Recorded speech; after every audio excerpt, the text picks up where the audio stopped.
Okay, I see Mr. Lee and Mr. Pfeiffer. Can you all hear me? Yes, ma'am. Yes, Your Honor.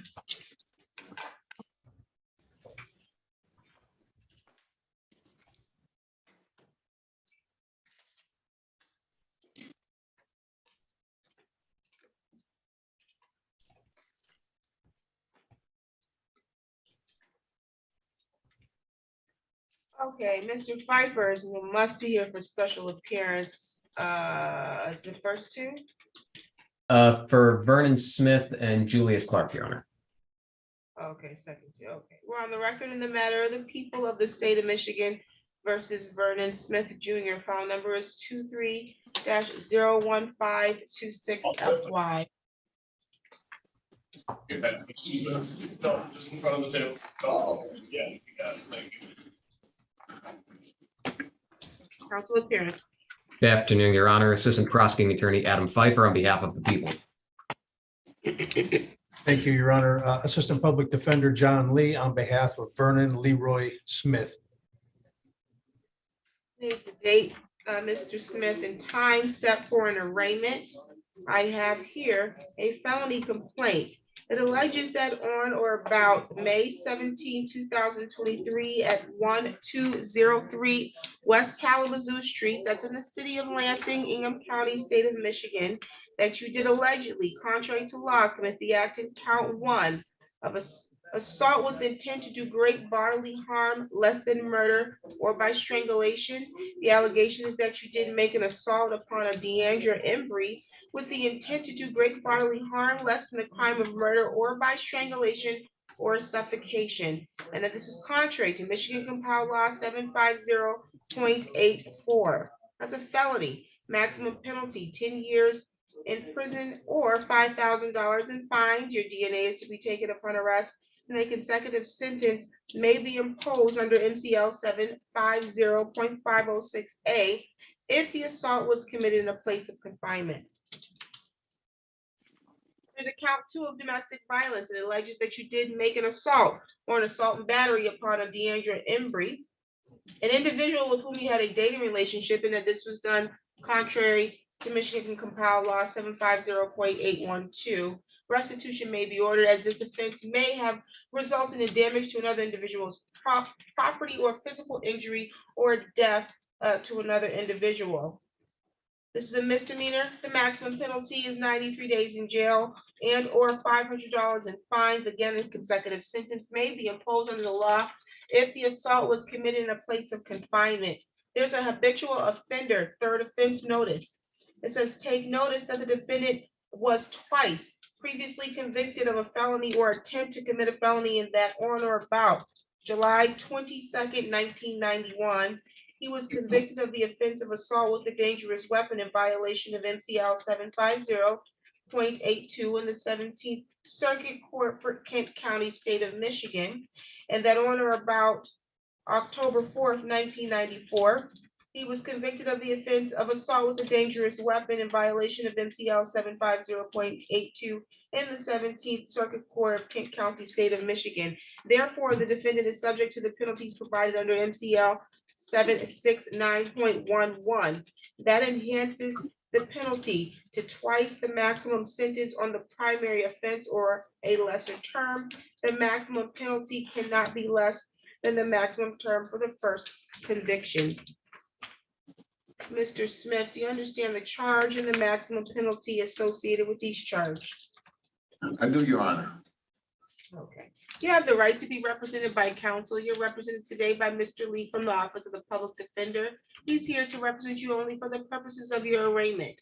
You have the right to have an attorney with you to represent you at each stage of the criminal prosecution, and you have the right to have an attorney represent you if you're questioned by law enforcement.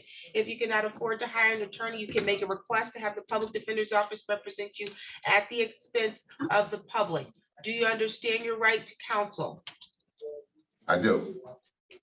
You have the right in this matter to remain silent. Anything you say, anything you put in writing can be used against you. You have the right to plead guilty. You could plead not guilty, or you could stand mute. You have the right to proceed to a preliminary examination because you're being charged with a felony. And you have the right to have the preliminary examination within 21 days of today's date, because today is the date that you're being arraigned. At the time of your preliminary examination, you have the right to have the prosecution meet their burden, which is to establish that they have sufficient probable cause that a crime was committed and probable cause sufficient to charge you with the crime. If this matter proceeds beyond the preliminary examination, you have the right to a speedy trial. At the time of trial, you have the right to remain silent and not have silence be used against you. You have the right to cross-examine or question any other witnesses that the prosecution intends to call. You have the right to call your own witnesses or present evidence at trial that you believe would further defense to the charges being brought against you. You have the right to have the prosecution prove each element of the charge being brought against you, and they have to prove it at trial beyond a reasonable doubt. Do you have any questions about your trial rights or your rights as it relates to preliminary examination at this time? No. Okay. You're currently scheduled for a probable cause conference. It's going to be May 25th, 2023. That's going to be before Judge Stacia Buchanan at 9 o'clock in the morning. You can appear via Zoom or in person for that. Your preliminary examination is scheduled before Judge Buchanan on June 1st, 2023 at 10 o'clock in the morning. That must be in person. Do you have your notice to appear and Zoom instructions yet? Yes, Your Honor. Okay. Are you employed? I am, Your Honor. Where are you employed? I'm the sole proprietor of Vats Car Services.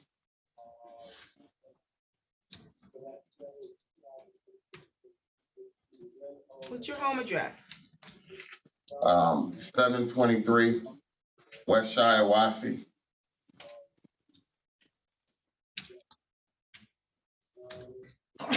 Bless you.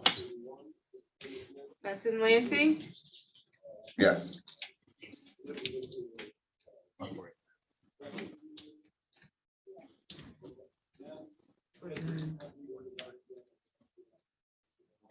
What's your phone number? 517-619-7062. Are you currently on probation or parole? No. Are you on bond on any other matters that are pending at this time? No. Okay. However, my record was supposed to be expunged as of April, so I don't see how you guys are mentioning stuff from the Yeah, I don't have any, I can't answer that. You can talk to your attorney about that. For the purposes of his arraignment, how is he pleading, Mr. Lee? Not guilty, Your Honor. Okay, the court will enter a plea of not guilty on your behalf. Is he requesting public defense counsel? Yes, he is.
Okay, Mr. Piper, you can address bond.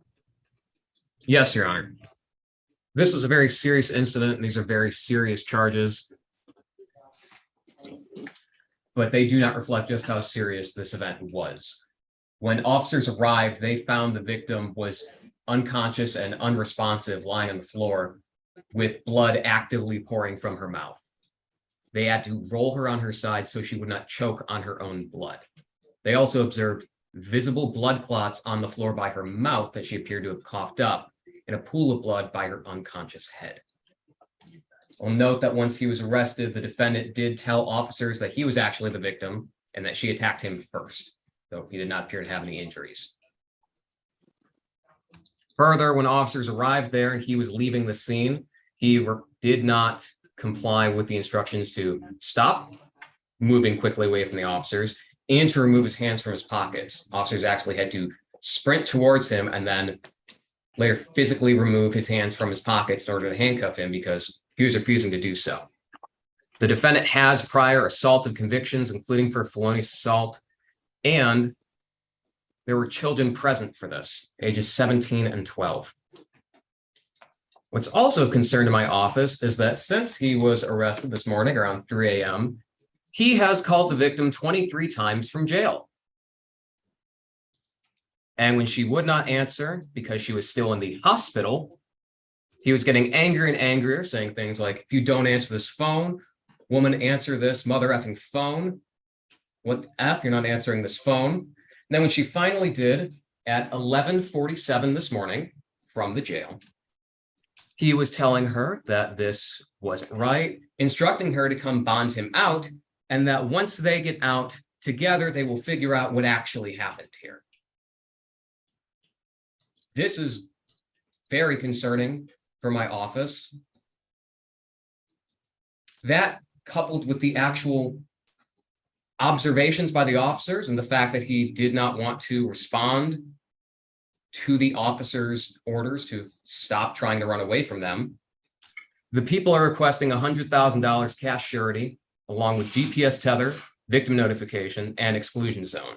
The people also request the no contact order to include the victim's children who are witnesses in this matter, whose names are reflected in the bond form. I feel that that is appropriate for this crime and for the defendant's behavior. Thank you. Mr. Lee. Thank you, Your Honor. We would like to remind the court that the prior charges, assault with dangerous weapon and so forth, were from the 1990s. There have been other charges, but they have been dismissed since then. Mr. Pfeiffer does state that Mr. Smith put forward a self-defense argument in this case, and certainly enjoys the presumption of innocence. He is running his own business. He does have significant ties to the community. And so we're asking the court to reconsider a 10% bond for Mr. Smith, that he might be able to post bond at some point in this case.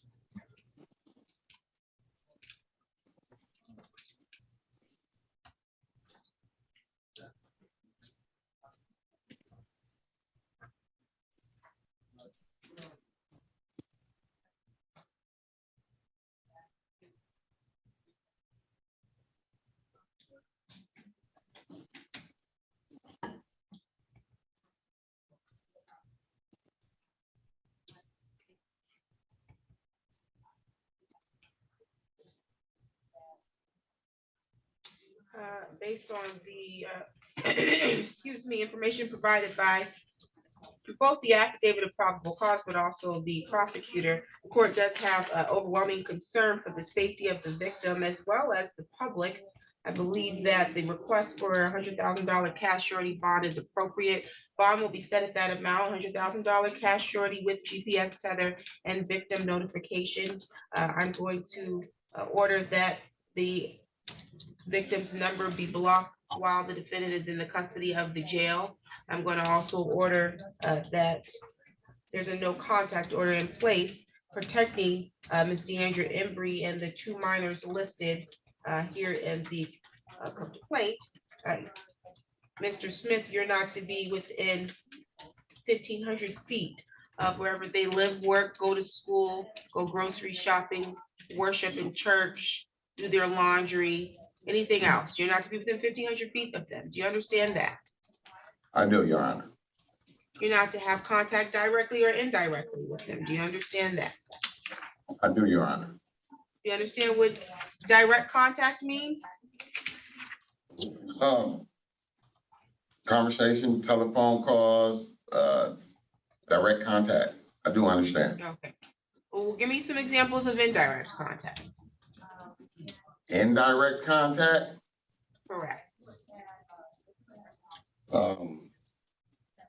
walking past her, Or having someone else. You can't have any third party contact. You can't use anybody else to deliver a message on your behalf. You can't call from another potential inmate's number to contact her. There's not to be any communication of any kind during the pendency of this matter. Do you understand that? that's fine. You can make sure you appear to all of your court dates. You've been provided your next 2 court dates at this time. You're not to travel outside of the state unless you get prior approval from the court. You're not to possess a firearm or any other dangerous weapon. You're not to use, purchase, or possess drugs or alcohol while on bond unless you have a valid prescription. You're not to engage in any assaultive or threatening behavior. You need to report to pretrial services within 48 hours of release from custody. You'll be reporting to them weekly. Do you have any questions about your bond conditions? I do not.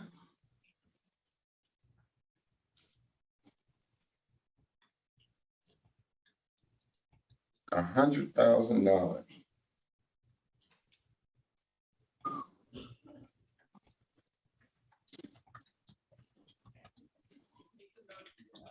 For assault. That's insane. I'm going to remind you again of your right to remain silent, okay? Yes, Your Honor.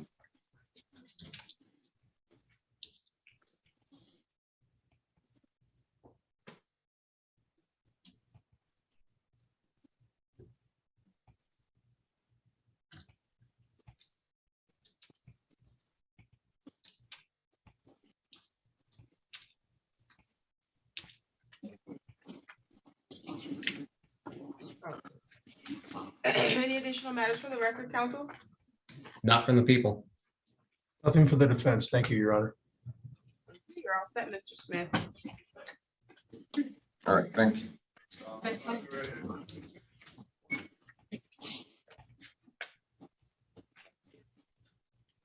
On the record in the matter of the people of the state of Michigan versus Julius Clark, file number 23-01528 FY, counsel appearance. Good afternoon, Your Honor. Assistant Prosecuting Attorney Adam Pfeiffer on behalf of the people. Thank you, Your Honor. Assistant Public Defender John Lee on behalf of Julius Lee Clark.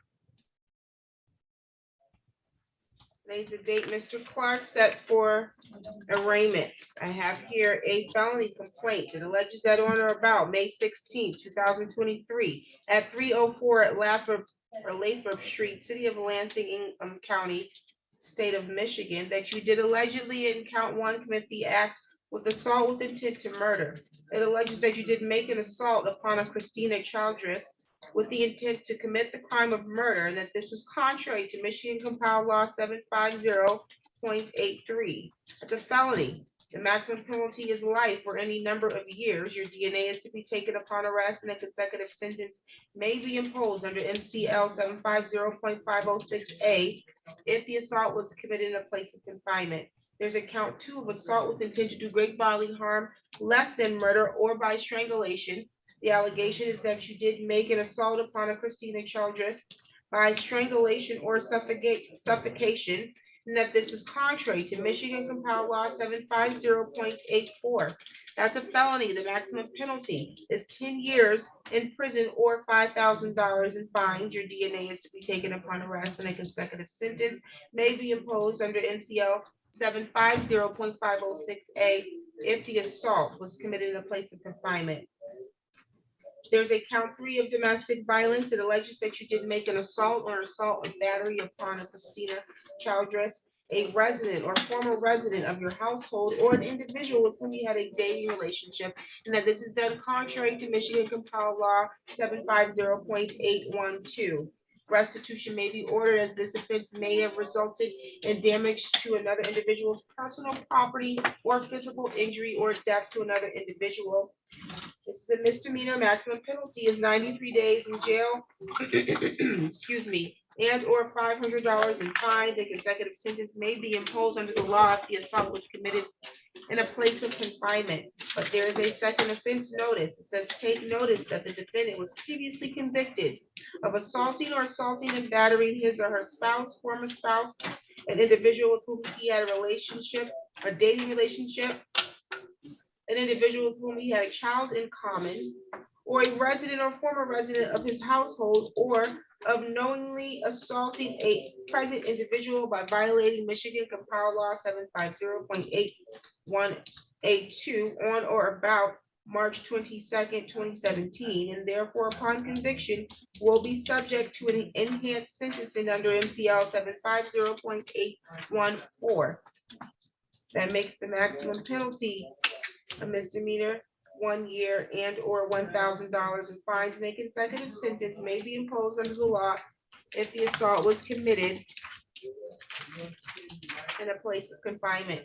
You understand the 3 counts, second offense notice, and the maximum penalty associated with each. Yes.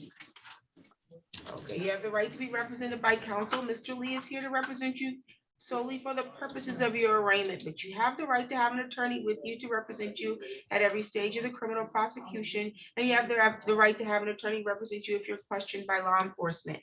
If you cannot afford to hire an attorney, you can make a request to have the public defender's office represent you at the expense of the public. Do you understand your right to counsel? Yes.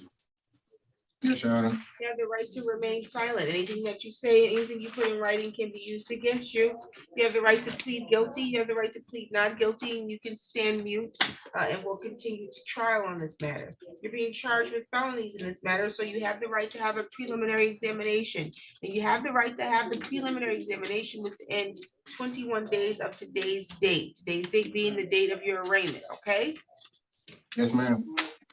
At the time of your examination, you have the right to have the prosecution put forth evidence to establish that they have probable cause that a crime was committed and sufficient probable cause to charge you with the crime. If this matter proceeds beyond the preliminary examination, you have the right, sir, to have a trial. At the time of trial, you have the right to the presumption of innocence. So you're innocent until proven guilty. You have the right to remain silent at trial and not have silence be used against you. You have the right to see, hear, or question any other witnesses the prosecution intends to call. You have the right to call your own witnesses to trial, represent evidence at trial that you believe furthers a defense to these charges. You have the right to have the prosecution prove each element of the charge being brought against you at trial beyond a reasonable doubt. Do you have any questions about any of these rights so far? No, ma'am.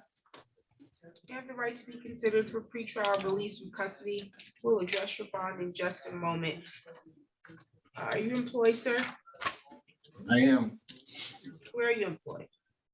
I work for EQS, third party inside of Bridgewater.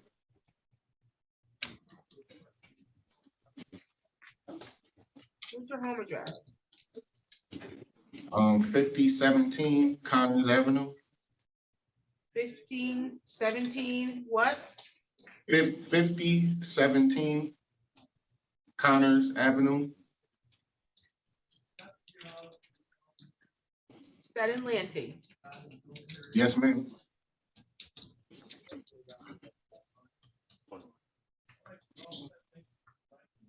What's your phone number?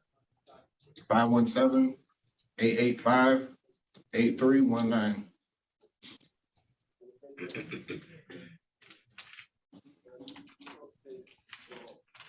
You're currently scheduled for a probable cause conference before Judge Stacia Buchanan, May 25th, 2023 at 9 o'clock in the morning. You can appear via Zoom or in person for the probable cause conference. You have a preliminary examination before Judge Buchanan. It's June 1st at 10 o'clock in the morning. Did you get a copy of your notice to appear and her Zoom instructions? Yes, ma'am.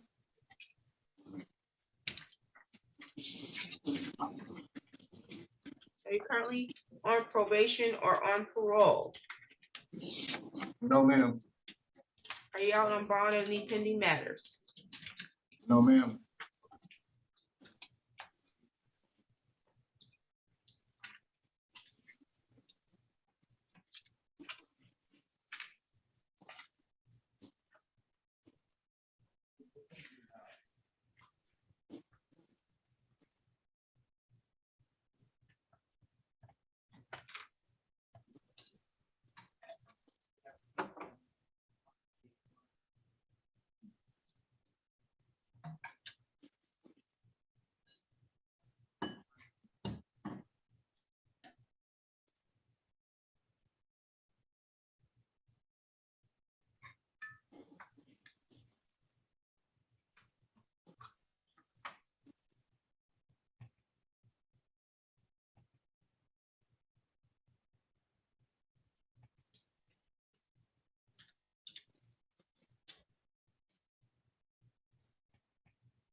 How you gonna address bond counsel?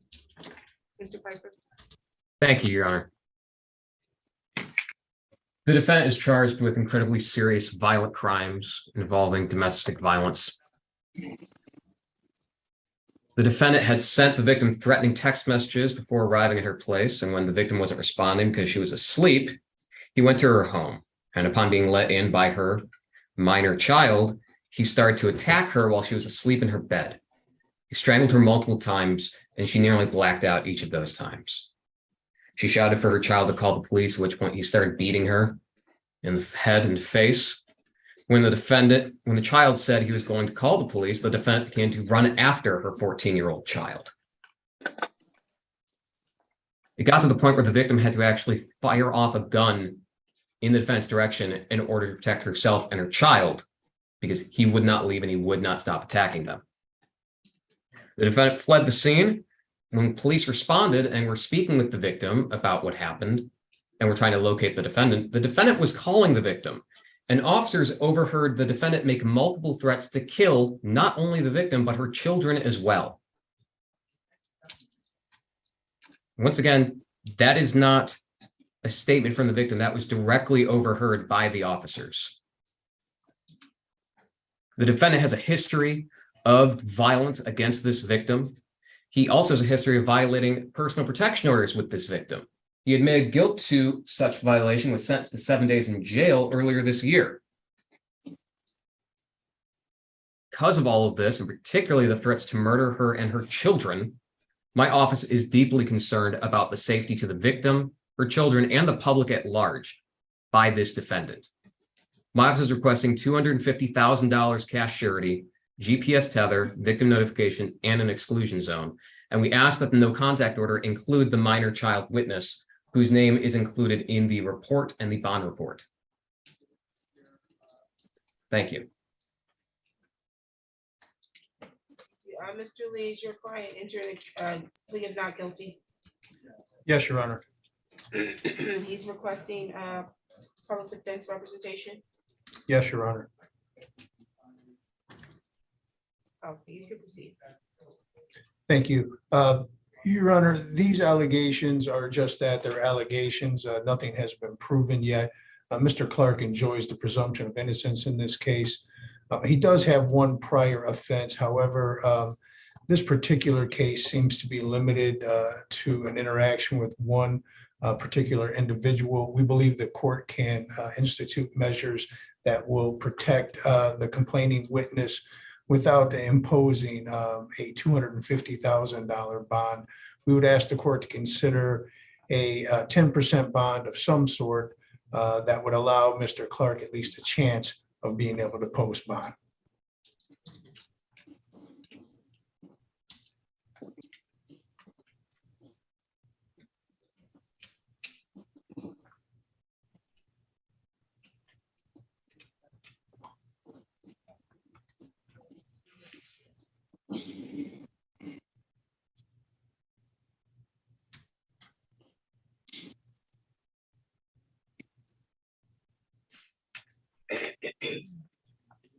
reviewed the defendant's prior criminal history. I do see at least one other assaultive conviction.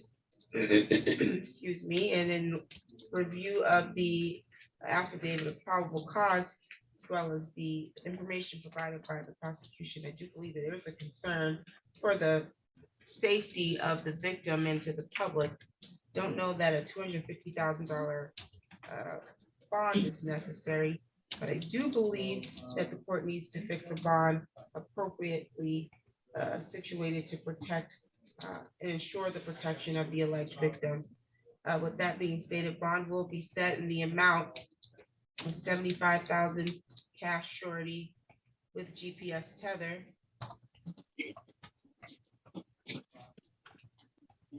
And victim notification. You're not to be within 1,500 feet of the victim in this matter or her minor child. You're not to have contact directly or indirectly with the victim in this matter. Do you understand what that means? Yes. You're not to have third-party contact or communication, or communication of any kind by any means or mechanism with the victim or the victim's child. Do you understand that? Yes, ma'am. While out on bond, you need to make sure you report to all of your future court dates. You're not to travel outside the state without prior approval of the court. You're not to possess a firearm or any other dangerous weapon. You're not to engage in any assaultive or threatening behavior. You need to report to pretrial services within 48 hours of your release. You'll be reporting to them weekly. Yes, ma'am. Do you have any questions about your bond?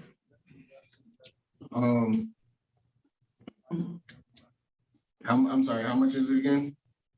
75,000 cash surety. So that means that I have to pay the whole 75?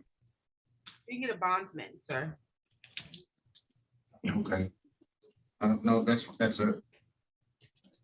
Okay. Any additional matters for the record, counsel?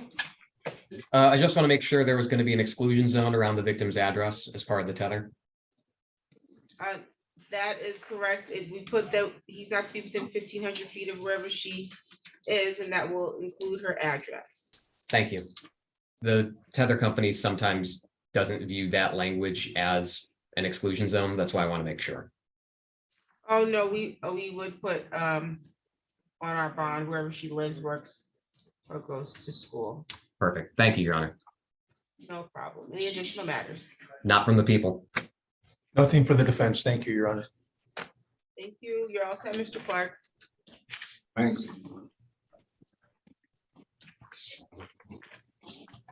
That is it from me. Thank you very much, Your Honor. Thank you. Have a good rest of your On the day. record- Same to you.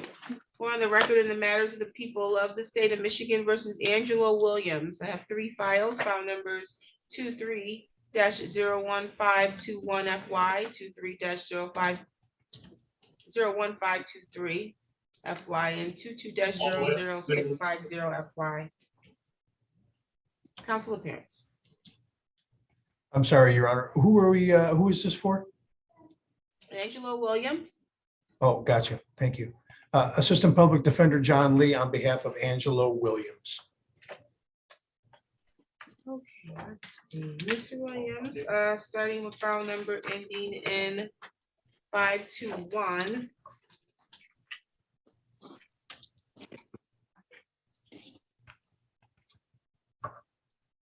I have a felony complaint here. It alleges that on or about April 30th, 2023, at the area of 3308 South Cedar Street, City of Lansing, Ingham County, State of Michigan, that you did allegedly, contrary to law, commit the act in count 1 of an assault with intent to murder. The allegations is that you did make an assault upon a D'Angelo Johnson with the intent to commit the crime of murder, contrary to MCL 750.83.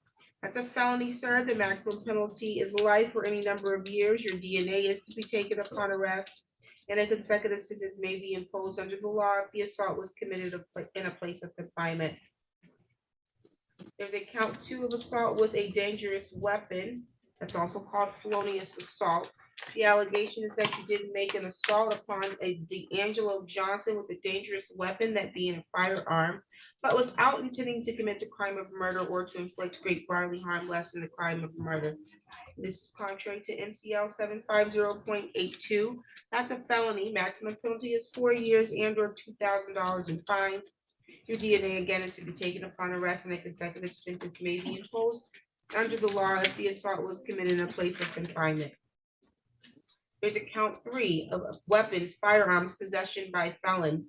It alleges that you did possess or use or carry a firearm when ineligible to do so, because you have been convicted of controlled substance possession less than 25 grams, which is a specified felony that is punishable by imprisonment of 4 or more years, and the requirements for regaining eligibility had not been met. This is contrary to MCL 750.224F. It's a felony. The maximum penalty is 5 years and/or $5,000 in fines, and there's a mandatory forfeiture of the weapon or device required under the law. Count 4 is weapons, felony firearm. It alleges that you did carry or have in your possession a firearm, that being a pistol, at the time that you committed or attempted to commit the felony of assault with intent to murder, contrary to MCL 750.227B. That's a felony. Maximum penalty 2 years consecutively with and preceding any term of imprisonment imposed for the felony or attempted felony conviction, and there's a mandatory forfeiture of the weapon or device required under the law. Count 5 again is a weapons, felony firearm, alleging that you did carry or have in your possession a firearm, that being a pistol, at the time that you committed or attempted to commit the felony of assault with a dangerous weapon, also known as felonious assault, contrary to MCL 750.227B. Count 6 is again another weapons, felony firearm, alleging that you did carry or have on your person a firearm, that being a pistol, when you committed or attempted to commit the act of weapons, firearms possession by felon, contrary to MCL 750.227B. Count 5 and 6 again are felonies. Maximum penalty 2 years consecutively with and preceding any term of imprisonment imposed for the felony or attempted felony conviction. There is a mandatory forfeiture of the weapon or device required under the law. Do you understand all the charges in that file and the maximum penalty? Yes.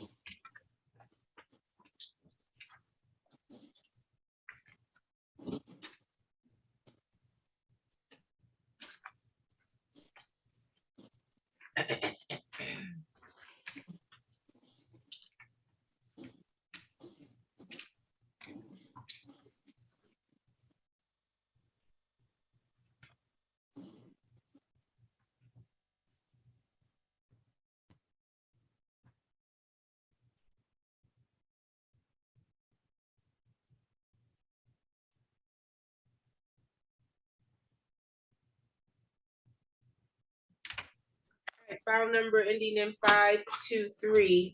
I have a felony complaint. It alleges that on or about May 16, 2023, at the area of 3304 North Waverly Road, City of Lansing, Ingham County, State of Michigan, that you did allegedly, contrary to law, commit the act in count 1, weapons carrying concealed. It alleges that you did carry a dangerous weapon, that being a pistol, concealed on or about your person, and that this was done contrary to MCL 750.227. This is a felony. Maximum penalty 5 years or $2,500 in fines, and there's a mandatory forfeiture of the weapon or device required under the law.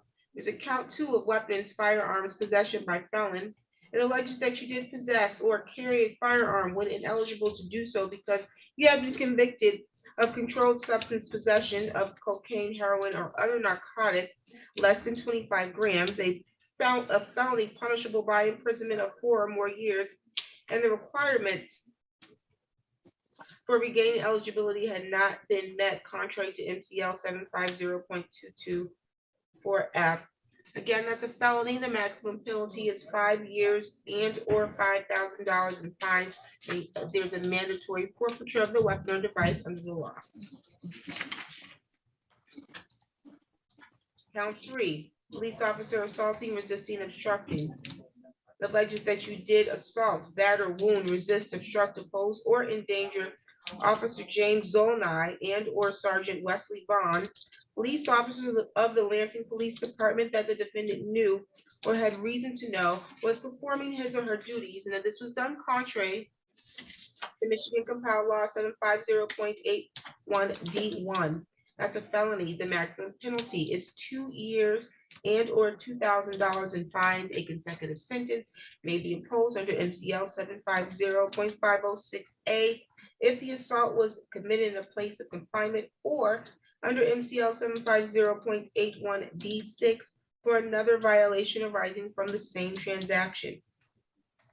There is an habitual offender second offense notice that alleges or states that take notice that the defendant was previously convicted of the felony or an attempt to commit a felony, and that on or about June 16th, 2021, he was convicted of the offense of controlled substance possession of cocaine, heroin, or other narcotic less than 25 grams in violation of Michigan Compiled Law 333.74032A5 in the 30th Circuit Court, Ingham County, State of Michigan. Therefore, the defendant is subject to the penalties provided by MCL 769.10.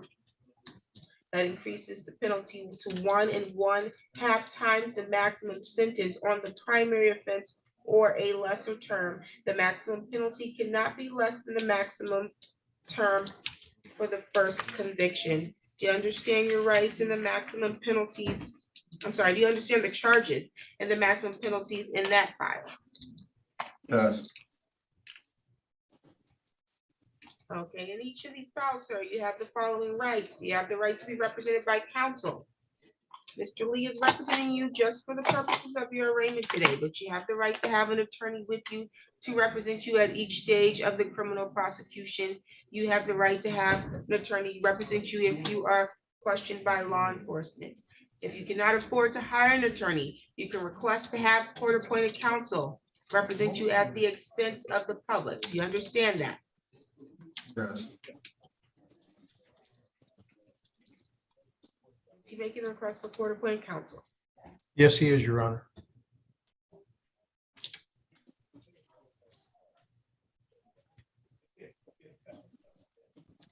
You have the right to remain silent, sir. Anything you say, anything that you put in writing can be used against you. You have the right to plead guilty. You can plead not guilty, or you can stand mute.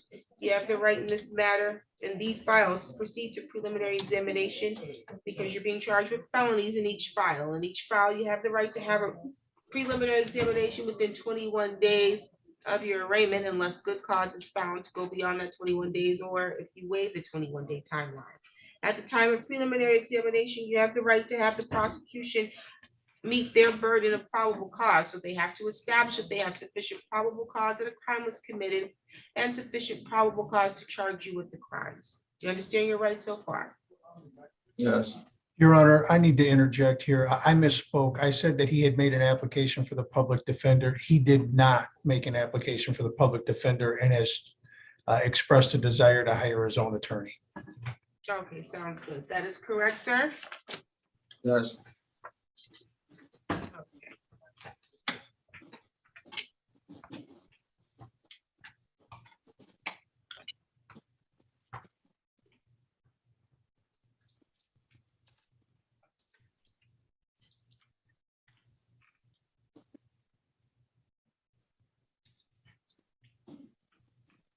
Okay, Mr. Williams, if this matter proceeds to beyond the preliminary exam stage, you have the right to have a trial. At the time of trial, you have the right to the presumption of innocence. So you're innocent until proven guilty. You have the right to require the prosecution to prove your guilt at trial by proving each element of the charge being brought against you, or the charges being brought against you, beyond a reasonable doubt. You have the right to remain silent at trial and not have silence be used against you. You have the right to see, hear, or question any witness being brought against you at a trial. You have the right to call yourself or to call other witnesses at trial or present evidence at trial that you believe would further a defense to these charges. Do you understand each of those rights? Yes.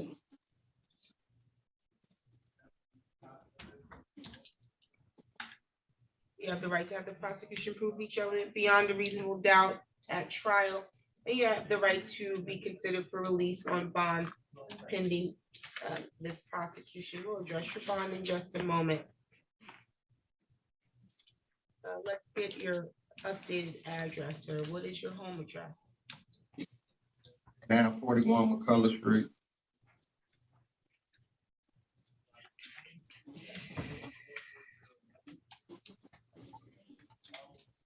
Give it to me again. 941 McCullough Street.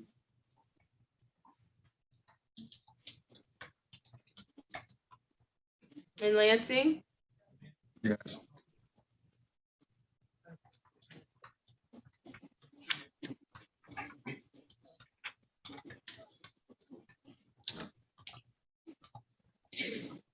What's your phone number?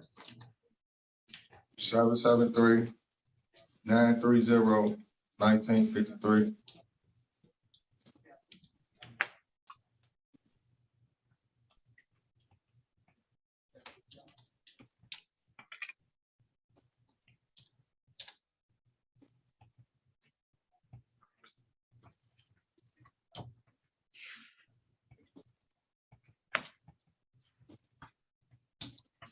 One of these files has an incorrect address, I think.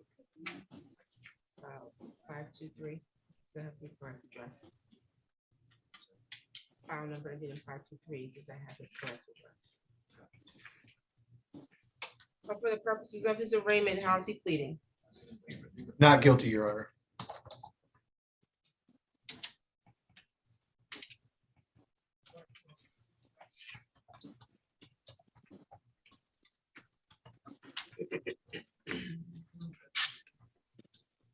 Are you employed, sir? Not anymore. Okay.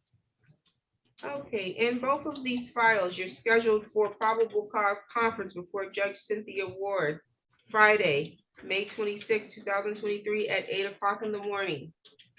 You have preliminary examination scheduled on June 2nd before Judge Ward at 9 o'clock in the morning in both of these files. You can appear for probable cause conference via Zoom or in person. However, you must appear in person for your preliminary examination, okay? Yes. Did you get your notice to appear?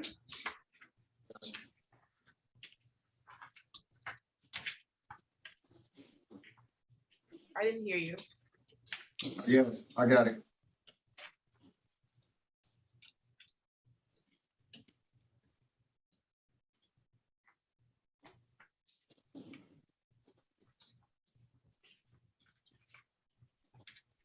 Are you currently on probation, parole, or on bond? No. That's funny. I have a probation violation arraignment here. I That's why I asked that question. I wanted to see if you were going to tell me the truth. I'm saying, I know I got a violation for it. You're on probation before Judge Ward. I have here a request and summons for a probation violation. It alleges that you violated the terms of your probation before Judge Ward by failing to report to the probation officer monthly back in July 2022 that you failed to pay fines and costs, the amount due of $485, and that you failed to begin your testing on June 22nd, 2022, as I'm having a struggle reading these people's handwriting, as required, I presume is what this says, on June 13th, 2022. And so you were supposed to appear for arraignment on the probation violation back on November 29th, 2022 at 1:30. You failed to appear. Judge Ward placed you on probation. Looks like on May 27th, 2022. So you have the right to have a contested hearing. You have the right at the time of the contested hearing to be represented by counsel. If you are found to be in violation of your probation status, and again, at the time of the contested hearing, you have the right to have the prosecution and the probation put forth evidence to establish whether or not you violated your probation terms as alleged. If you are found to be guilty of the violations, your probation status can be revoked. You can be sentenced to a term of jail time. Your probation can be extended or continued.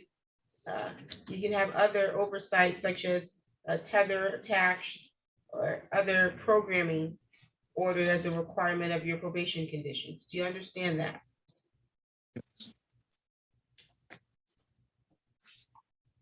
How do you want to plead as to the violations of the probation? Not guilty, Your Honor. Okay, and to plead not guilty for your probation violations.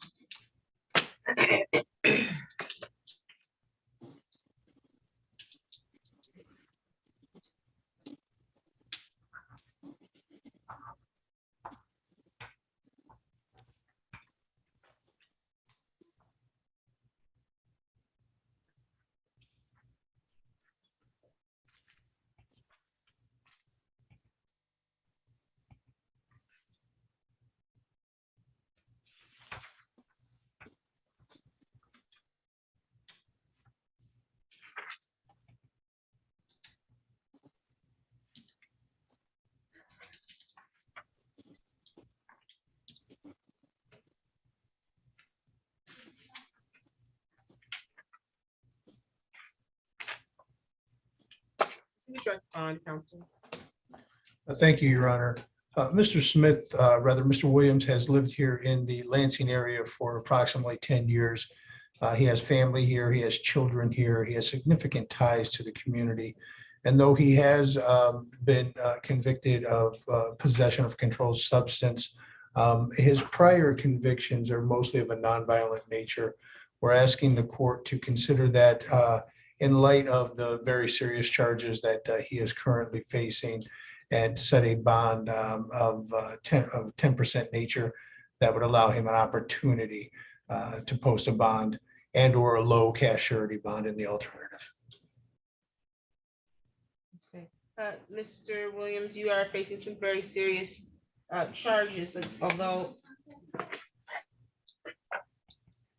not necessarily violent in nature. They're very serious. She's got 2 pending files, both one with 6 counts, and the other you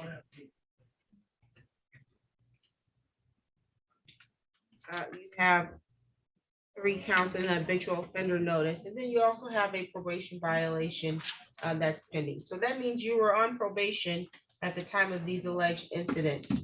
The other concern is that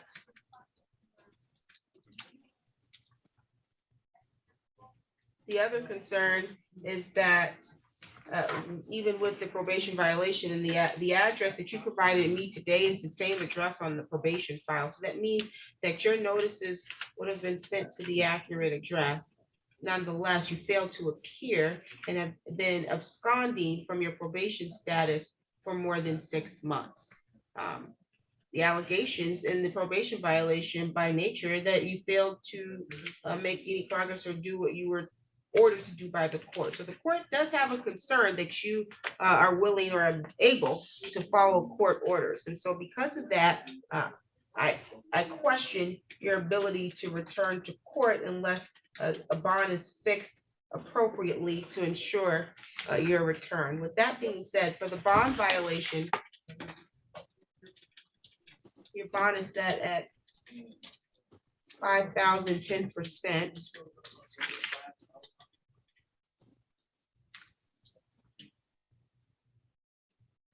And in that file, you're scheduled to see Judge Ward on June 5th at 1:30 for your hearing on probation violation.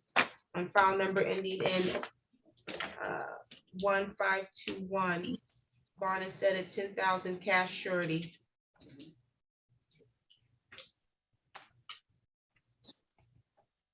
File number, maybe then 523, bond is set at 10,000 cash surety.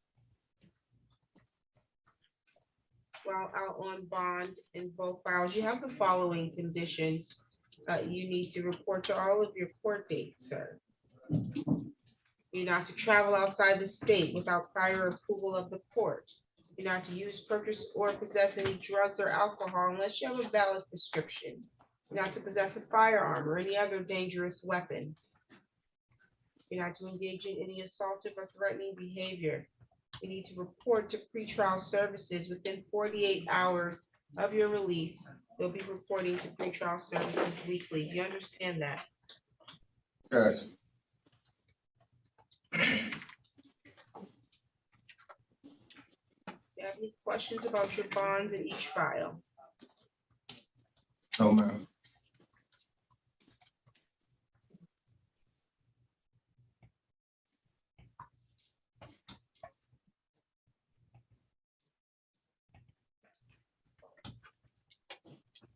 Any additional matters for the record, counsel? Oh, one question. Spell your middle name, sir. ANTWUAN.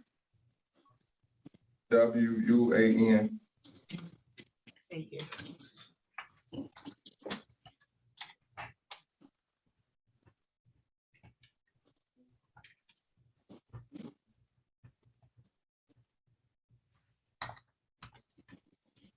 Any additional matters for the record, counsel? Nothing further. Thank you, Your Honor. You're all set, sir.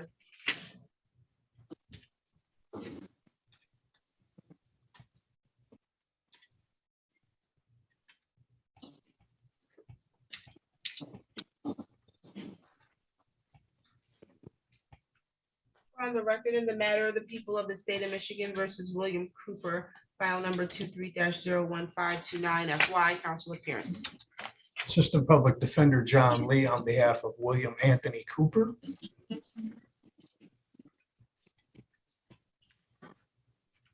Mr. Cooper, today's the date and the time that's set for an arraignment. I have here a felony complaint that alleges that on or about May 16, 2023, at the area of 1529 Bailey Street, City of Lansing, Ingham County, State of Michigan, that you did allegedly, contrary to law, commit the act in count 1 of home invasion first degree. The allegation is that you did break and enter or did enter without permission a dwelling located at 1529 Bailey Street, Lansing, with the intent to commit an assault therein, and while entering, present in, or exiting the dwelling, a Tierra Denise Louise Cooper was lawfully present therein, and that this is contrary to Michigan Compiled Law 750.11082.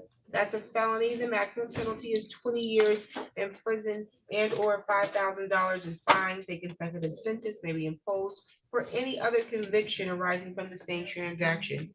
Do you understand the charge and the maximum penalty, sir? Yes, ma'am. Okay, you have the right to be represented by counsel, Mr. Do you understand the charge, sir? I don't think it picked Yes, up on ma'am.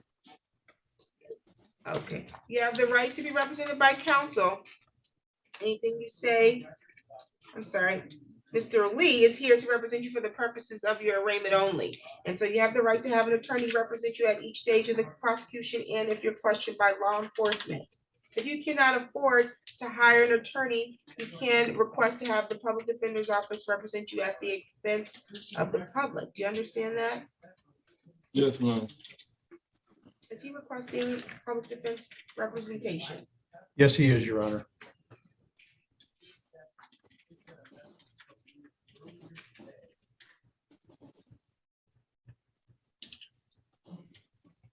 You have the right to remain silent. Anything you say, anything you put in writing can be used against you.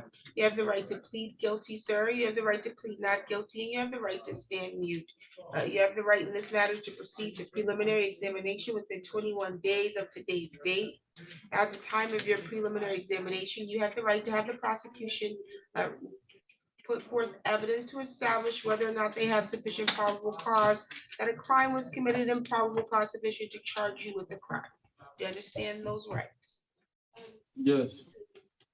Okay, if this matter proceeds beyond preliminary examination, you have the right to a trial, and you have the right to the presumption of innocence at trial. So you're innocent until proven guilty. You have the right to have the prosecution prove your guilt at trial by proving each element of the charge being brought against you beyond a reasonable doubt. You have the right to see, hear, or question any of the witnesses that the prosecution intends to call. You have the right to call your own witnesses to trial or present evidence at trial that you believe would further defense the charge. You have the right to remain silent at trial and not have silence be used against you. You understand those rights? Yes, ma'am. Okay. You have the right to be considered for pretrial release from custody. We'll address your bond in a moment. For the purposes of his arraignment, is he pleading not guilty? Yes, Your Honor. Are you employed, sir? Yes, ma'am. Where are you employed? I work for Quality Building Services.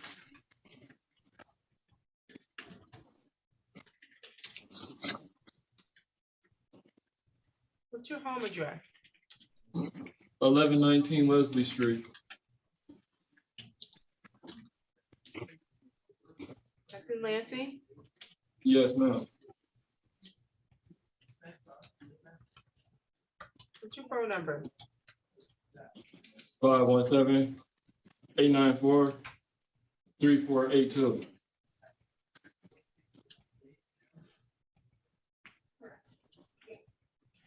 You're currently scheduled for probable cause conference before Judge Stacia Buchanan. It's gonna be Thursday, May 25th, 2023 at 9 o'clock in the morning. You have a preliminary examination scheduled on Thursday, June 1st, 2023 at 10 o'clock in the morning before Judge Buchanan.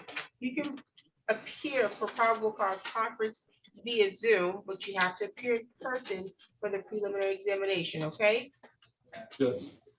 Did you get your notice to appear in the Zoom instructions? Yes, ma'am. Are you currently on probation or on parole? No, ma'am. Are you on bond or any other matter at this time? No, ma'am. Counsel, you can address bond. Thank you, Your Honor. Defendant, Mr. Cooper, reports only one prior charge, what was dismissed. So he does not have a record that would indicate that he is a danger to himself or society. He's lived in Lansing most of his life. He has a child here in Lansing, lives with his mother here in Lansing. So his support structure and his family is all here in Lansing. We're asking Your Honor to consider a personal recognizance bond for Mr. Cooper in this matter.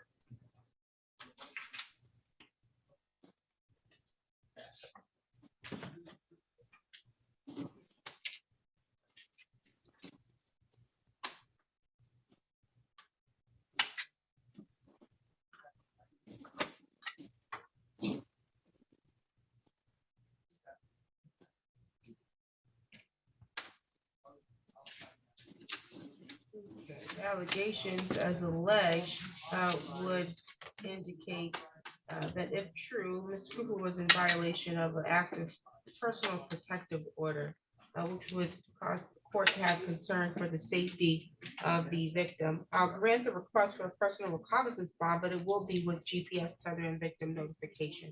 So bond will be set in the amount of 5,000 personal recognizance with GPS tether.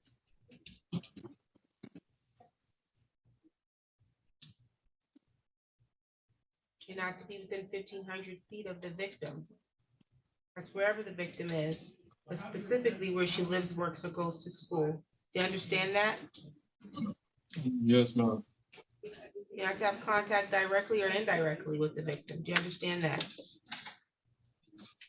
Yes, ma'am. You hesitated as if you needed to think about your understanding of that. No, I was just thinking like I didn't get served a PPO until I got here. Okay, so do you have a question about the PPO? Is that what the question was? No, I was just saying, you saying I violated it, but I didn't get served it until I got to. I said the allegations were that you violated. Yeah, that's Oh, the okay, I'm allegations. sorry. I don't know if you did it or not. I wasn't there. I can just tell you what was put in the affidavit of probable cause. And one of those is that you indicated your knowledge of a personal protective order and that you were not to be at that address. And so whether or not that's true, that's for you and your attorney to determine and for you to use if necessary at the time of, when it's time for you to put forth a defense. But now is not the time to put forth a defense, okay? But do you have any questions about the no contact order? Just that's the time for you to ask questions about that. No, ma'am. Okay, so you're not to have third-party contact, you're not to have contact directly or indirectly, you're not to be within 1,500 feet of the victim. You're not to be at the address of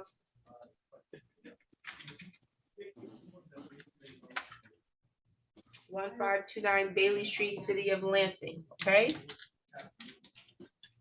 Mhm. Okay?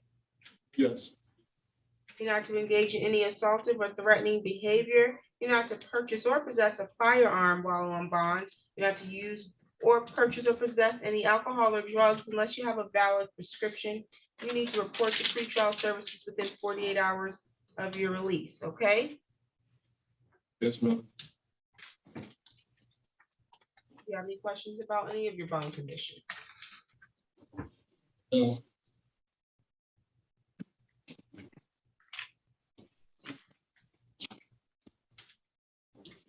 Any additional matters for the record, counsel?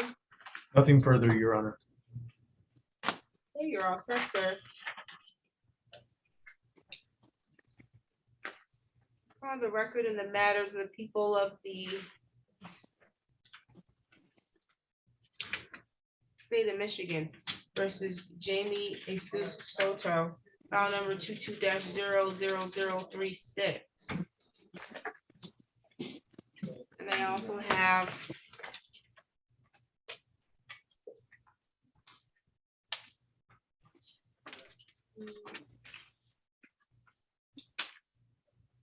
the state of Michigan, people of the state of Michigan versus Jamie Soto, file number 19-05088 SD. Council appearances, please. Assistant Public Defender John Lee on behalf of Jamie Jesus Soto. Okay, Mr. Soto, today is the date that we're addressing these two files because file number ending in 0036. You were supposed to appear before me back on September 12th at 8:30 for final pretrial and then for a trial, it looks like on actually before Judge Flores. It's just because my handwriting in this file. We were supposed to appear before Judge Flores back on September 12th at 8:30, and then on September 26th at 8 a.m. for jury trial. You failed to appear. Did you forget about your trial? No, ma'am. Okay, why did you not appear? But when I went on that time, that person that's at the front counter told me that I wasn't on the list. When I gave him the paper to the, he said I wasn't on the list, so I just left.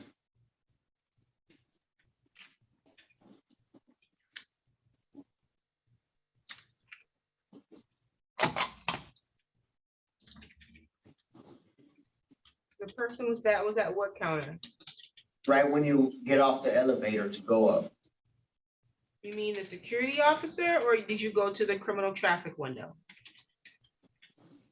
No, the security officer, right when you get off, because he asked me which room I was looking for, and I gave him my paper, and he looked at some list, and he said I wasn't on there.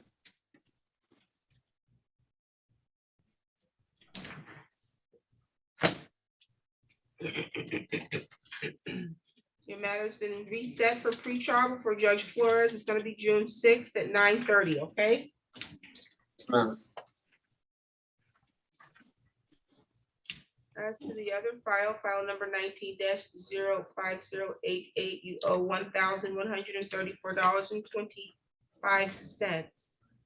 I referred you to collections back on August 10th, 2022 to make a payment plan, but you never did it. Yes, ma'am. Did Well, I you didn't forget have, about that? Or did, No, ma'am. did the security tell you that you were not on the list? oh, ma'am, I didn't have a job. I just barely got a job. I barely started working. I'm homeless at the moment. Well, you owe a large amount of restitution for drunk driving, sir. So when are you gonna, and how are you gonna pay that? As soon as I get back on my feet, start making payments.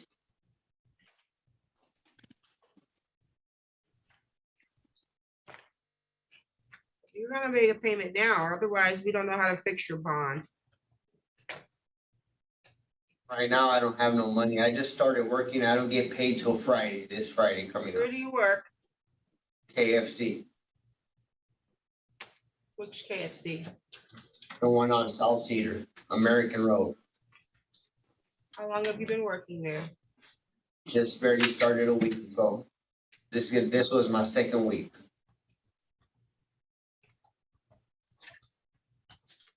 Are you working full time? Yes, ma'am. Okay. And so you're gonna create a payment plan today.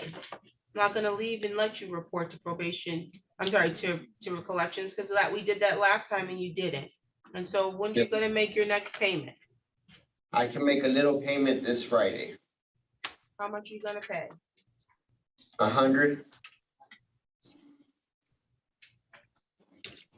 And you're certain you can afford $100 this Friday? Yes, ma'am.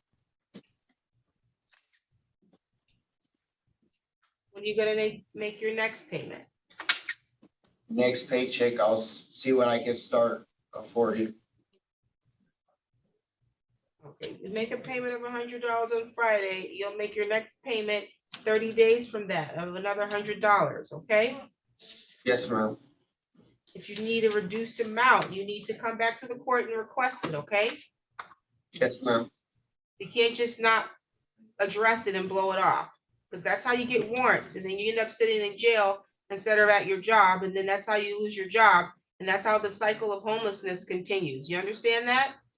Yes, ma'am. So grow up and take care of your responsibilities. Yes, ma'am. What's your phone number? I don't have one at the moment. And you say you're homeless, so there's no Yes, place for ma'am. you to receive mail, No, ma'am. but we notifying you at KFC on South Cedar though, correct? Yes, ma'am. Okay. You received your notice to appear for your next court date before Judge Flores, correct? Yes, ma'am. We set your bond at $1,000 personal recognizance, not because I trust that you're gonna return on your personal recognizance, but I would rather see you go to your job and get your paycheck on Friday. But I can guarantee you, I'm nicer than Judge Flores when it comes to setting bonds. So if you don't show up this time, he's not gonna give you a personal recognizance bond, okay? Yes, ma'am. All your previous bond conditions, which were set back on August 10th, 2022, will continue. You're not to engage in any assaultive or threatening behavior. You're not to purchase or possess drugs or alcohol without a valid prescription. You're not to purchase or possess a firearm or any other dangerous weapon.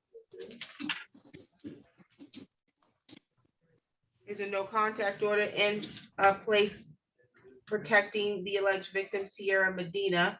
I don't see where there's been any allegations of violation, so that is a good thing in your favor. You need to report to all of your court dates. Okay, sir? Yes, ma'am. If you have a court date that says you're supposed to be here, you need the judge to tell you that you're not supposed to be here, okay? Yes, ma'am. You also have an attorney, is that correct? Yes, No, ma'am. Yes. Do you know what your attorney's name is? No, ma'am. Who's this attorney? Aaron Robinson. Okay, Aaron Robinson is your attorney, so when you come to court on June 6th, you need to be making sure, if you haven't spoken with her beforehand, which I'm inclined to believe that won't happen since you don't have a phone number for her to contact you, you're gonna need to get here early so she can talk to you, okay? Yes, ma'am. you're gonna need to make sure you talk to your attorney and not to the security, okay? Yes, ma'am. Do you have any questions? No, ma'am. Any additional matters for the record? Nothing further, Your Honor. You're all set, sir. Thank you. On the record in the matter of the people of the state of Michigan versus Tyler Bunkley, file number 20-02272 and 21-00071. Council appearance. Assistant Public Defender John Lee on behalf of Tyler Bunkley.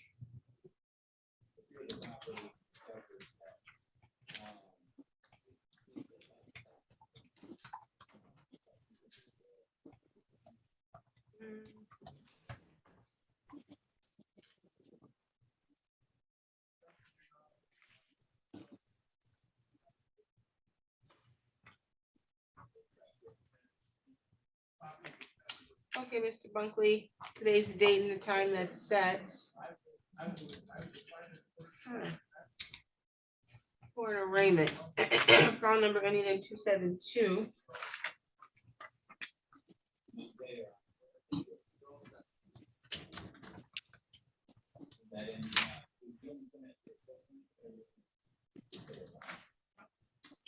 It's here because you failed to make payment on your fines and costs. Looks like you owe $625. You were on probation before me previously. I discharged you unsuccessfully because you would not comply, and I referred the balance to collections.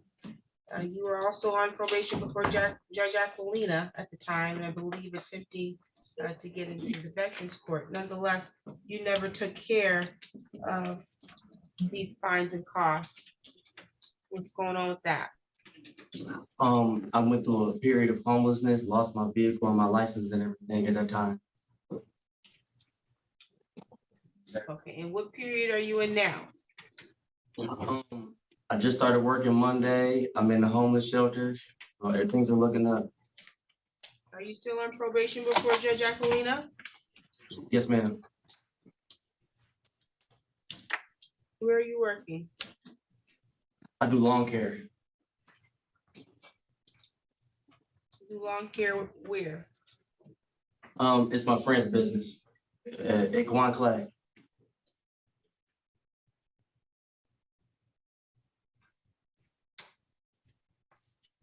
Are you working full time? Yes, ma'am.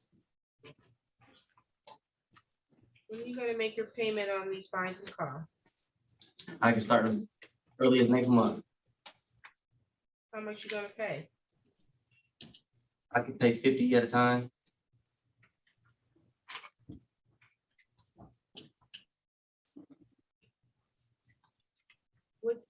What day next month are you gonna make this payment? I'll look for like at the first Friday of the month. I'm not sure what day that is though. June 2nd? Okay.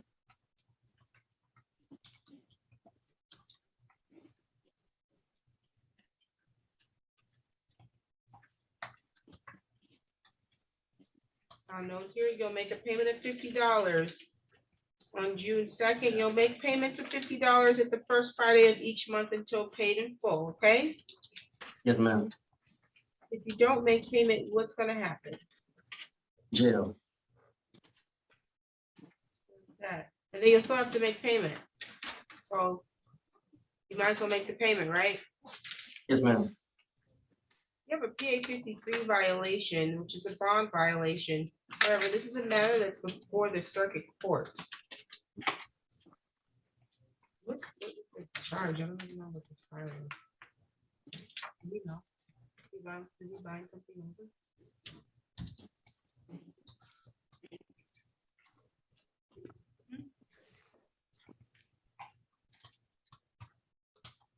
You have a court date before Judge, before the circuit court, that is?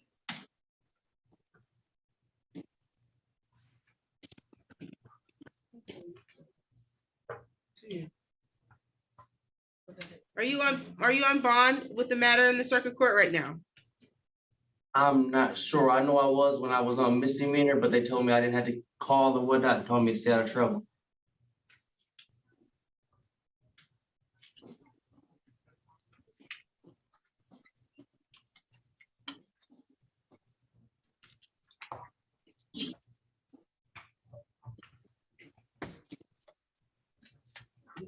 File number 21-0007.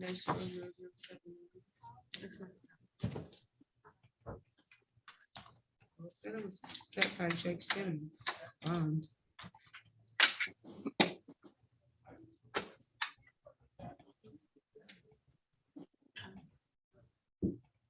Okay, and you don't know if you have a court date or pending open matter in circuit court right now for an assault and battery? What was the felony in there?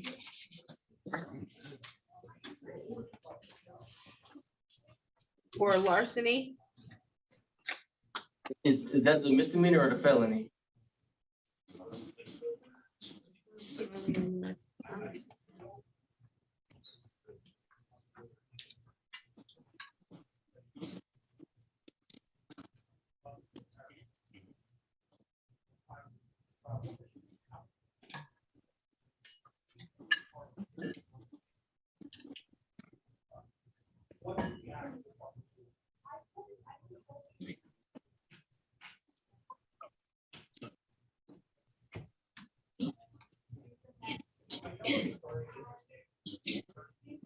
Was sentenced?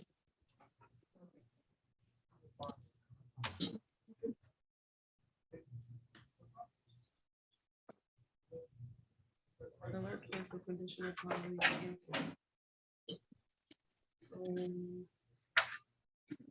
You're confused with what to do.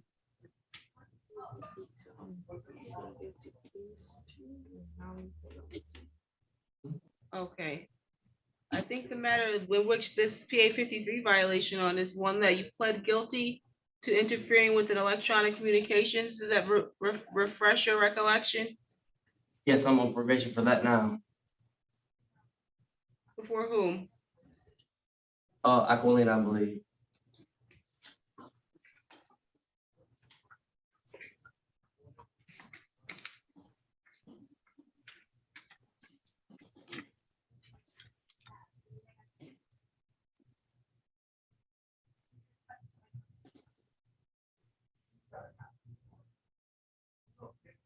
Okay, well, you'll be remanded to see her because this file's before her, not before the 54A District Court.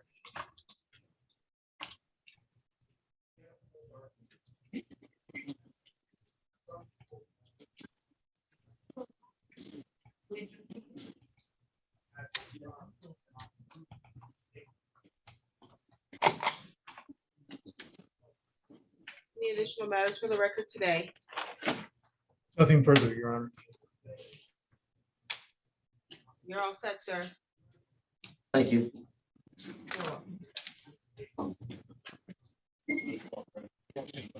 We're on the record in the matter of the people of the state of Michigan versus Anthony Zaria.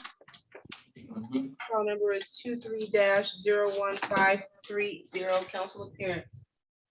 Assistant Public Defender John Lee appearing on behalf of Anthony Carr Zaria.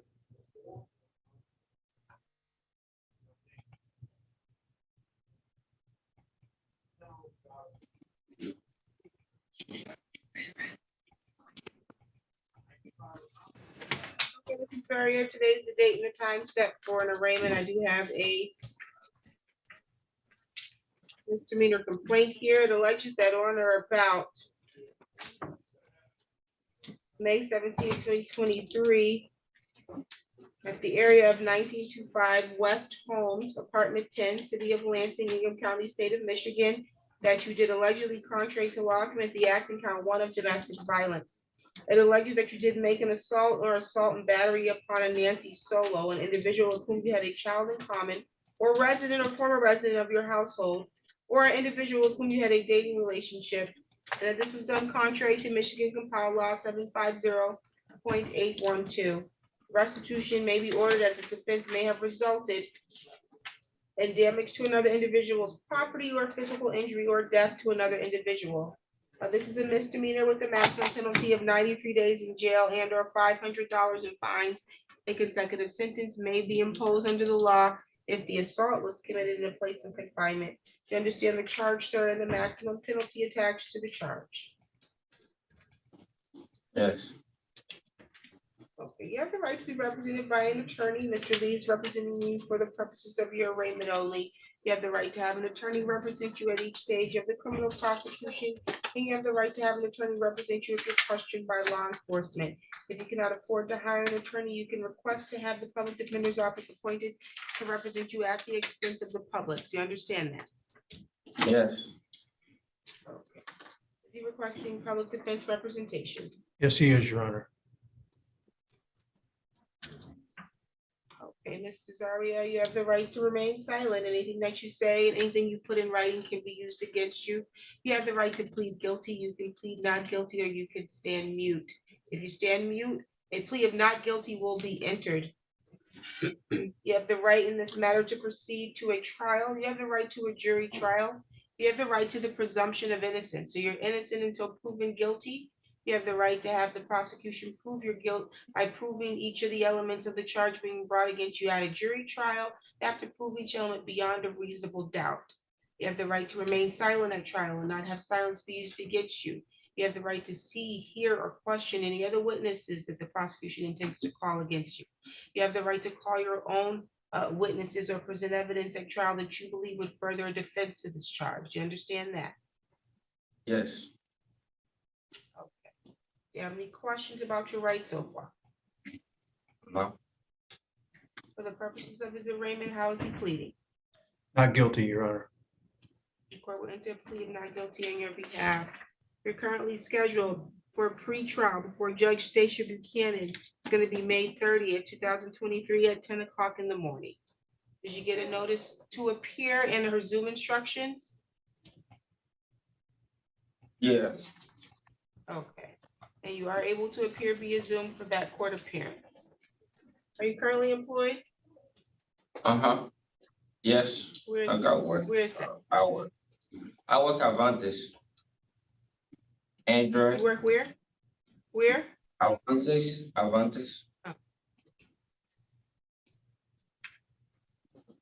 What's your home address? 1925 West Holmes Road, apartment 10.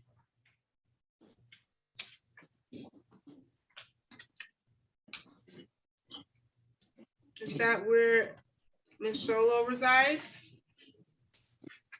Yeah, we live together, but I called police last night so she can get out the house. I don't want her there. Oh, okay. Well, unfortunately, you can't go back there because she lives there, okay? No, I'm on the lease. She's not on the lease. She gotta go. I live there. She Well, don't live you there. have to do a lawful eviction because you just told me she lives there. Yeah, but she left last night with her kids. How do you know that? I pay rent down there. I was there How do when you she know left. how do you, oh, okay, you weren't taken into custody? No, I was there when she left the house. How did you get to jail if you weren't taken into custody? You said what? How did you get to jail if you were not taken into custody, sir? You weren't placed under arrest? She called police on me, and when she called police, I was not home. But when I got home, I told her to leave the house, so I called police too. Okay. And, Well, they the arrested records me. that I have, the records that the court has is that she resides at that property. Okay, and so you can't be there because she is there, okay? And so the presumption is that the law is going to issue orders to protect her as the alleged victim. If you believe she's unlawfully residing in your property, you would have to do a lawful eviction, okay? Okay. Okay, so as of right now, you can't go there because the records reflect that she lives there. She's not on the lease though. That's why I don't understand. I recognize that there's a lot of times people end up living places where they're not on the lease, but you let her live there without putting her on the lease. Okay. Where are you gonna live until you Huh? can reside? Where are you gonna live while this case is pending, sir? My parent house, Where is that? 2315 Rydell Avenue, Lansing, Michigan, 48911.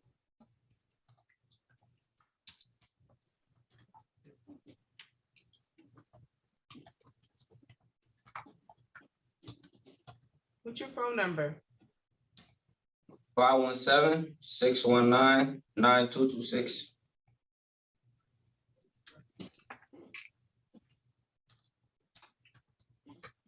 Are you currently on probation or parole? I'm on probation. Before which court?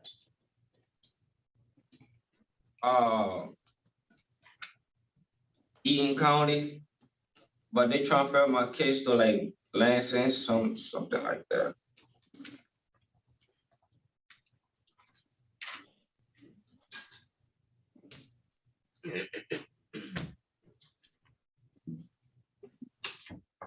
Is that for the police officer resisting?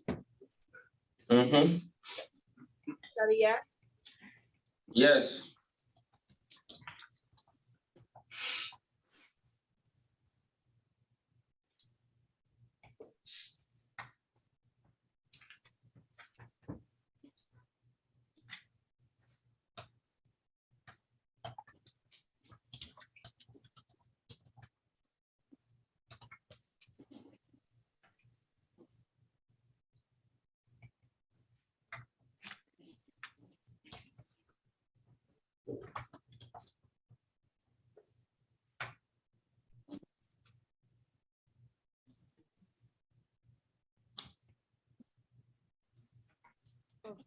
Okay. Can I have a bond motion at this time? Thank you, Your Honor. Mr. Zarwia reports that he is currently on probation for an R&O charge, but otherwise has not been convicted of anything, certainly nothing of a violent nature. We understand the court's concerns for Ms. Zolo in this case and would certainly understand a GPS tether and/or no contact order. But we're asking the court to consider that he has lived in Lansing his whole life. His kids are in Lansing, his parents are in Lansing, and that he is committed to and serious about resolving these matters. So we're asking the court to consider a personal recognizance bond for Mr. Zarwia in this matter.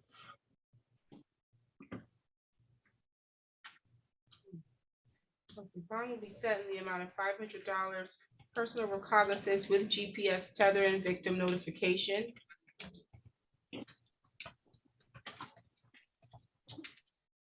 While out on bond, if there's a no contact order in place protecting Nancy Solo, you're not to be within 1,500 feet of wherever she lives, works, or goes to school.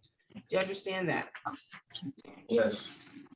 You have to have contact or communication. That's direct contact or indirect contact or third-party contact. Do you understand that? Yeah. So you can't have anybody else contact her on your behalf. You need to report to all of your court dates. You're not to possess a firearm or any other dangerous weapon. You're not to travel outside the state without prior approval of the court. You're not to use any alcohol or drugs without a prescription. You're not to engage in any assaultive or threatening behavior. You're not to be at the address of 1925 West Holmes, apartment 10, as long as that's the address of Nancy Solo. Do you understand that? Yeah. Do you have any questions about your bond at this time? I have a question about, like I live to the address. That's where all my stuff is. Like she left last night. Like, you know what I mean?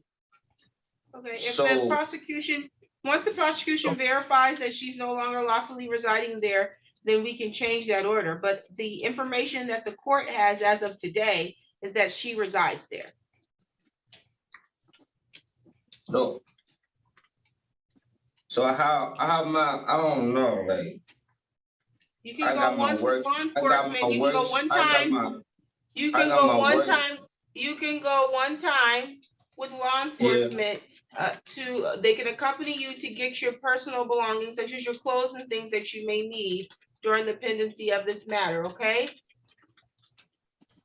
Okay, Any other questions? nah, Nah, no. thank you. Any additional matters for the record? Nothing further, Your Honor. Thank you. Thank you, you're all set. Your Honor, could I ask one quick question? What was the address he gave? He said he was going to stay at his parents' address. I didn't catch the street name. It was Rysdale? Rydesdale. Okay. Thank you. Mhm. Thank you, you're all set. Thank you, Your Honor. Have a great day. Same to you.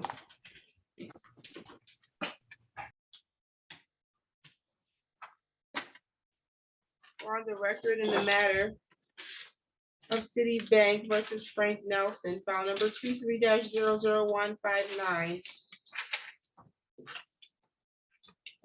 Counsel appearance, please.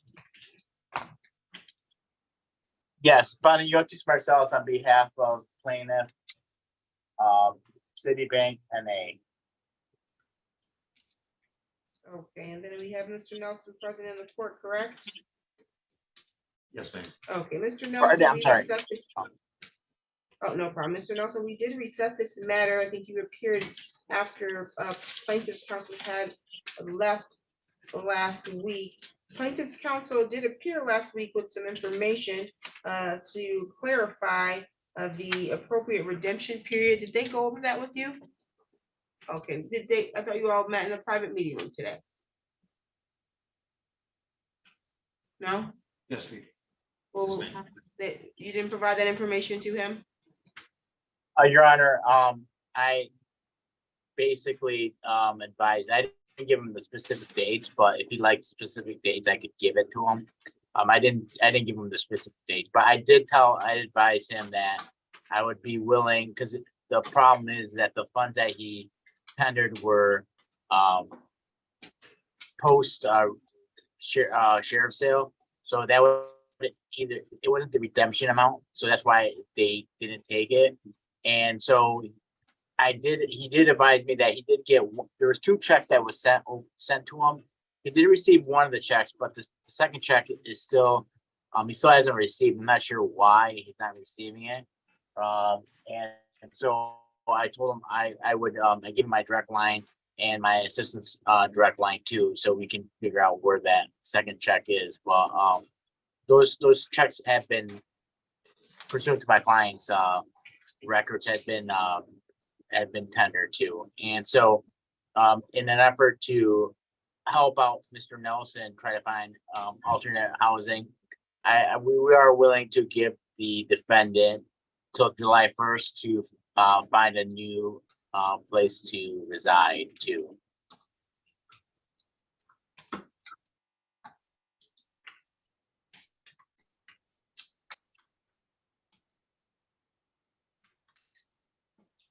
Okay, well, Mr.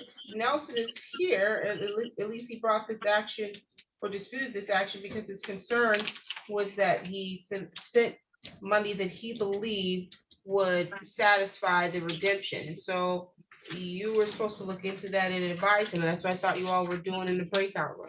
Your Honor, I did advise him that those funds that he's tendered over were not enough to redeem the property. And maybe if at one point it would have been an amount to try to attempt to reinstate the loan before it went to foreclosure. But since after foreclosure, that was not enough to redeem the property, because the reinstate amount that passed after it went to sale. So Did you tell him what the redemption amount was? the redemption amount would have been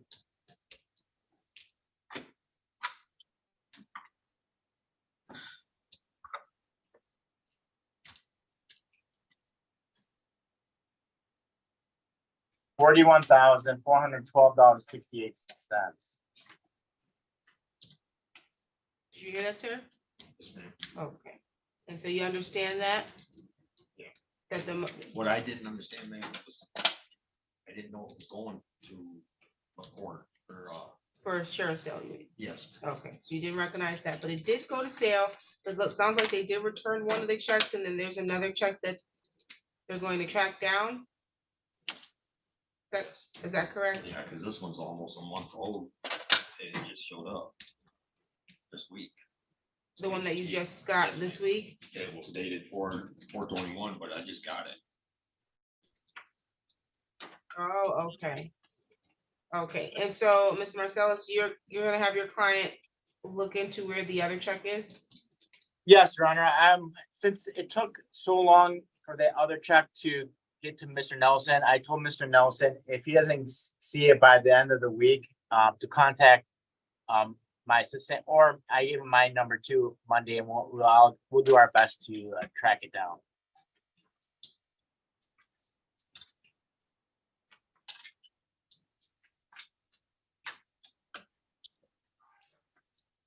It's just alarming that it took so long for, you know, the one check, because it should have been dated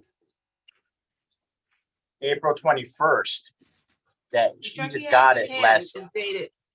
The check he has in his hand, he said is dated for April 21st. Yeah, that's what my pursuant to my records too, is that check was sent out, was dated April 21st. And it's kind of alarming that it took that long to get to Mr. Nelson. So, and the other check, should have been dated April 14th. So, basically a week earlier. So Okay. Well, that's I'll allow why, you all to- let's just give it, I say give it, to the end of the week. And if he hasn't got it, then, we'll do some more tracking it down, Your Honor. Okay, sounds good. So I don't see, sir, where you have any other, or any lawful reason to hold over the eviction any further. But they are being gracious enough to allow you into July 1st to vacate the property, okay? Okay, so you did file this motion to set aside possession judgment. I'm going to deny that motion because of the fact that possession was lawfully granted to the plaintiff, but we're going to amend the order to allow you to July 1st to vacate the property, okay? Do you have any questions at this time? I know when the first time I seen you, you wanted to know when they received my check, the first check, Correct. because it was a time limit, I still had to turn it in.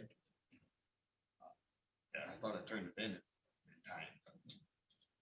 Find out when they received the check. They said they received it after your redemption period. And he provided that information at the last court date. That's why I thought he would have told you today. But the major issue though is the fact that, well, they returned that money because it wasn't a sufficient amount to satisfy the redemption amount. It's gone to sale. So what your belief is that you sent this in before it went to sale? Yes. Okay, I don't believe that's the case. When was the sale again, Mr. Marcellus? The sale would have been,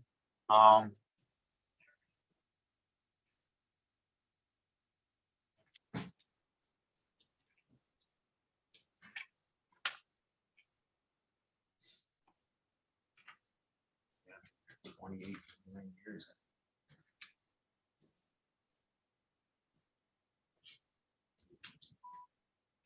It says it was October 27, 2022. I believe that, yeah, that should be it, Your Honor. Okay, and when did your client receive the Actually, check? I'm sorry, on October 27, 2022, Your Honor. That's what I said. Oh, When I did- apologize. when did you- No problem. When did your client receive the checks from him?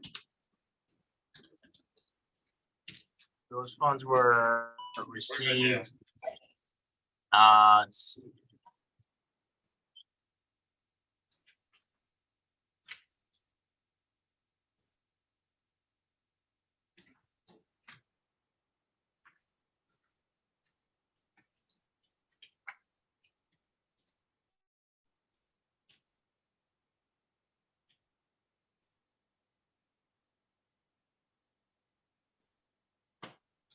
April 20th. 2020.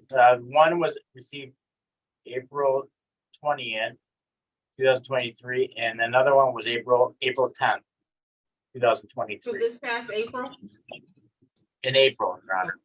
so the sale had already taken place. Yes. It would have needed to have been before that October date, okay, sir?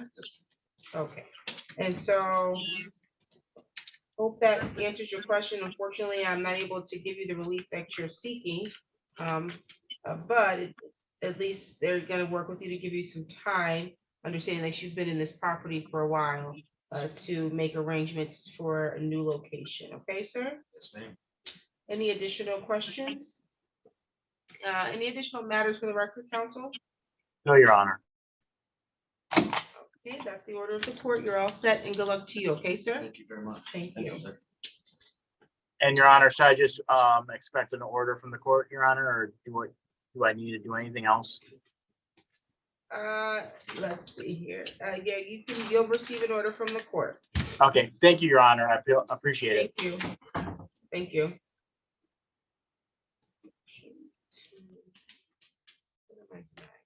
Motion to set aside production.